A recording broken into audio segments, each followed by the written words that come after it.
Hello everyone, I am Sonakshi Sharma from Rajasthan School of Law, interning at Law Minds. Today I am presenting a topic: Discovery, Inspection, Production of Documents, Admission and Affidavit under CPC. So let's begin with our today's topic. So these will be the contents which we will discuss in this topic. So let's begin with that. Coming to our introduction part. In introduction, first there is discovery one. So discovery allows parties to collect relevant information, evidence and facts from each other and third party involved in the case. It promotes transparency and fairness by ensuring that all parties have access to the same information, reducing surprises during trials and allowing for informed decision making. Discovery serves as a fact-finding process, enabling parties to evaluate the strengths and weakness of their case and make informed decisions about trial strategy or settlements. Then there is inception. Inceptions allows parties to physically examine documents, materials or properties that are relevant to the case. It helps authentic to the evidence by allowing parties to verify the genuineness and relevance of the material presented by the opposing party. Inspection ensures the accuracy of the evidence presented by allowing parties to scrutinize the documents or materials first hand, helping to prevent misinterpretation or misrepresentation. Then there is production of documents. Parties are obliged to provide copies of relevant documents or material requested by opposing party. This includes any documents or materials that are in the possession, custody or control of the party which are pertinent to the case. Production of documents promotes fairness by ensuring that parties have access to all the relevant information necessary for the resolution of the dispute, thereby reducing the likelihood of unfair advantage. Then there is admission, which admission involves the acceptance or acknowledgement of certain facts or allegation made by the opposing party. Parties may request admission to simplify the issues in dispute and narrow down the scope of the trial, promoting efficiency in the legal proceedings. Admissions can be voluntarily by the parties or may be compelled by the court depending on the circumstances of the case. Then the affidavit under CPC.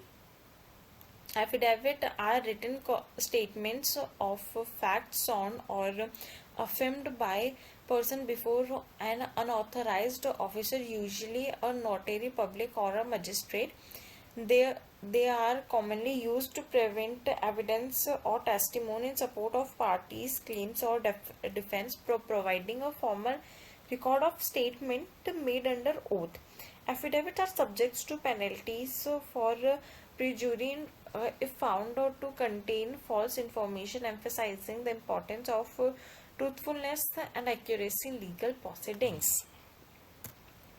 Then in detail we will discuss about what discovery is.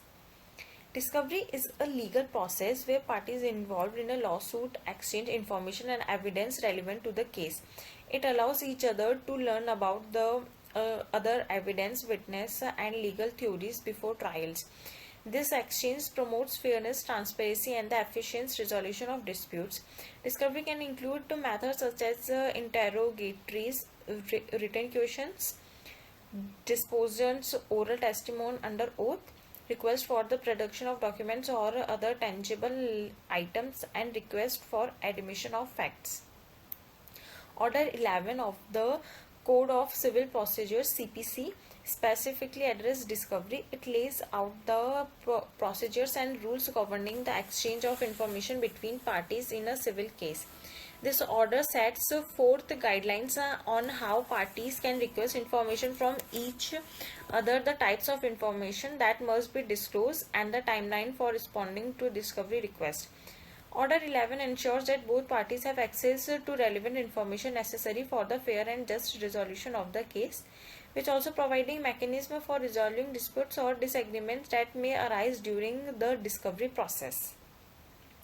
In Govinda Mohan versus there is one case that is Govinda Mohanu versus Magneram Bangur and Corporation.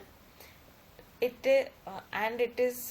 was determined that Rule 12 of Order 11 is considerably wider than Order 13, Rule 1 of Code.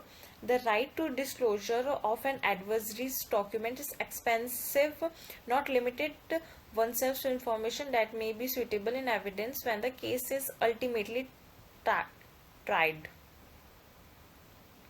It is true that in suitable instance, a defendant can object to the production of the documents because it has no connection to the titles.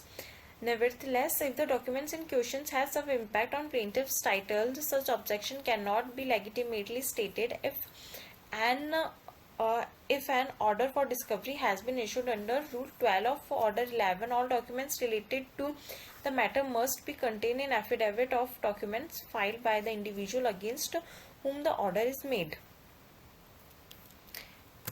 Then the nature and scope of discovery. First, there is disclosure of information. Discovery allows parties to disclose relevant information, documents, and evidence to each other before trial. It promotes transparency and fairness by ensuring that all parties have access to the same information, helping to prevent surprises during trial proceedings. Then second one is fact-finding process. Discovery serves as a fact-finding process where parties can gather information about the strengths and weakness of their case and that of the opposing party. It enables parties to assess the merits of their claims or defense and make informed decisions about settlement, negotiations, or trial strategies. Then third one is broad scope. Discovery encompasses a broad scope of information including documents, electronically stored information, ESI, tangible items, or oral depositions. Parties may request information that is reasonably calculated to lead to discovery of admissible evidence, even if the evidence itself is not admissible. Then third one is mutual disclosure. Discovery is a reciprocal process, meaning that both parties are entitled to request and receive relevant information from each other.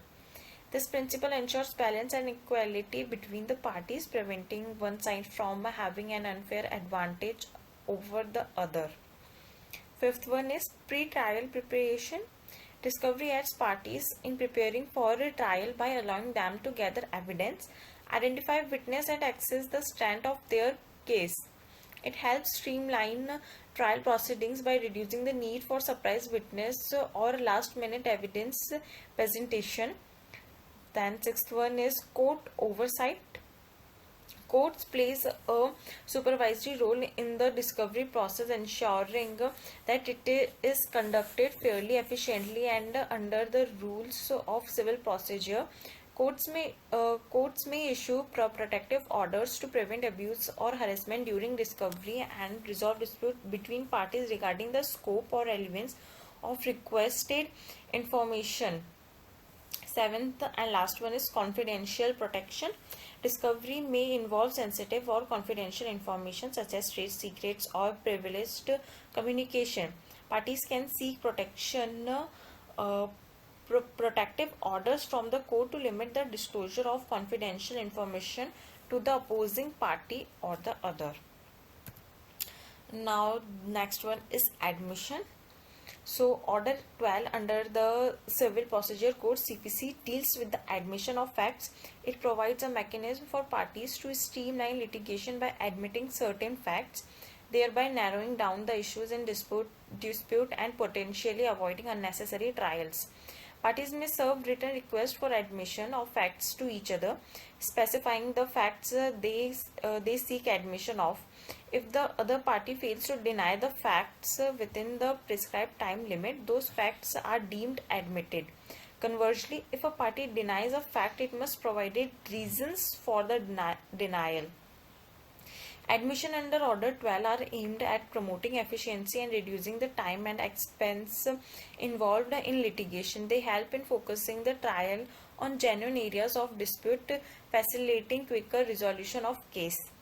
However, parties may exercise caution in making an admission as they can have a significant legal implication on the outcome of the case. Order 12 of the CPC provides a structured process for parties to admit facts, contributing to the expeditious and effective resolution of disputes in the Indian legal system. Now coming to the importance of admissions, there are two case laws, that is Bharat Singh and another against Bhagirathi 1965 case. In this case, the Supreme Court held that admission constitute significant evidence by or themselves. However, Section 17 and 21 of the Indian Evidence Act are not considered deceives. However, if the admission is proven beyond reasonable doubt and duly established, it could potentially be acceptable no matter whether the witness shows up in the witness box. Then second case is Biswanath versus Dwarka Prasad 1974. The apex court observed in this case that unless otherwise proven or clarified, the creator is making admission against himself. Admission are regarded as proprio vigro, which signifies an argument that has its authority. Now there are two kinds of admissions. First one is express and second one is implied admission. So first discuss about the express admission. So express admission, there are admissions expectedly made by a party either in writing or orally during proceedings. Express admissions can be made in pleadings, affidavits, or during examination or cross-examination of witness. When a party expressly admits a fact, it is binding and conclusion upon them unless withdrawn with the court's permission. Second one is implied admission. Implied admission arises when a party fails to deny a fact that has been alleged against them within the prescribed time limit. According to the CPC, if a party fails to specifically deny a fact in response to a written request for admission, the fact is deemed admitted. This encourages parties to be diligent in responding to requests for admission and ensures that uncontested facts do not unnecessarily prolong litigation. The next one is affidavit. Order 11 of the Civil Procedure Code CPC pertains to filling and use of affidavits in legal proceedings. Affidavits are written statements made under oath and affirmation which are submitted to the court as evidence. Order 11 outlines the procedures for the preparation, filling and presentation of affidavits, ensuring their proper use in the litigation process. Affidavits contain only statement that the deponent believes to be true. They should be divided into paragraphs, with each paragraph containing a separate fact or statement. The deponent full name, address and occupation must be provided along with a statement affirming the truthness of the contents. Affidavits may be sworn before an authorized officer such as magistrate, notary public or commissioner for oaths. Alternatively, they may be affirmed by the deponent if they have conscientious objection to swear on oath. Affidavits are filled with the court and served on the other parties involved in the case. They may be used as evidence in support of parties' case or defense. Parties have the right to cross-examine the deponents of affidavits to test the accuracy and credibility of their statements. This allows for a through examination of the evidence presented through affidavits. Next one is essentials of affidavits. First is truthful statement. Affidavits must contain statements that the deponent believes to be true. False statements can lead to legal consequences such as perjury. Second one is deponent's details. Affidavit should include the full name, address, and occupation of the deponent. This information helps establish the credibility and identity of the person making the statement. Third is paragraph format. Affidavit should be structured in paragraph format with each paragraph addressing a separate facts or statement. This enhances clarity and organization. Fourth one is sworn or affirmed. Affidavits must be sworn before an authorized officer such as magistrate or notary public, or affirmed by the deponent if they have a conscientious objection to swear on oath. Fifth one is filling and service. Affidavits are filled with the court and served on the other parties involved in the case. This ensures that all parties have access to evidence presented through affidavits. Sixth one is cross-examination. Parties have the right to cross-examine the deponents of affidavits to test the accuracy and credibility of their statements. This helps ensures a fair and through examination of evidence. Seventh and last one is admissibility. Affidavits may be admitted as evidence at trial, subjected to court's discretion and consideration of relevance, reliability, and compliance with procedural requirements. Then next one is false of affidavits. False of affidavits are a false affidavit refers to a sworn statement or declaration made by an individual in a legal proceeding that contains intentionally untrue or misleading information. Providing false information in an affidavit is a serious matter that can lead to legal consequences, including criminal charges for perjury or contempt of court. Section 191 to 195 of Civil Procedure Code (CPC) deal largely with fraudulent affidavits. So first we will discuss about all the sections too. So first one is section 191. This section covers the implication of offering false evidence. It stipulates that whomever through compelled to speak the truth through an oath or express provision of law shares false information or makes a false statement is penalized by the legislation that was in effect at the time. Then second one is section 192. This section discusses the consequences associated with submitting erroneous claims required by the law declaration. It states that any individual who intentionally gives false evidence in any stage of judicial proceedings or fabricates false evidence to be used in any stage of judicial proceeding will be punished with imprisonment of either prescription for up to 7 years as well as fine. Then third one is section 193. This section concerns the penalties for intentionally giving false evidence in any other example. It says that everyone who willfully shows false evidence in any other case will be penalized with imprisonment of either type for up to 3 years as well as fine. Section 194. This section involves supplying or developing false evidence to get a capital crime conviction. It provides that anybody who gives or fabricates false evidence to convict a person for a death penalty offense is punishable with life imprisonment or serve prison time for a term of up to 10 years as well as fines. Section 195. The rule provides a procedure for disciplining public personnel for disregard of legitimate authority.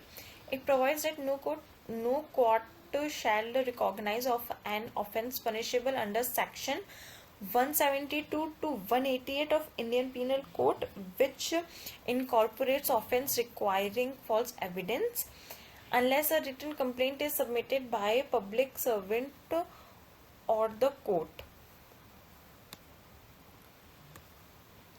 Then coming to our conclusion part, which includes that discovery, inspection, production of documents, admission and affidavit are pivotal aspects of civil litigation under the Code of Civil Procedure (CPC). These processes ensures transparency, fairness and efficiency in legal proceedings. Discovery enables information sharing, inspections verifies evidence, and the production of documents mandates disclosures. Admission simplifies disputes and affidavits provide sworn testimony. Together, they promote access to information, streamline trial preparation, and uphold the integrity of legal system.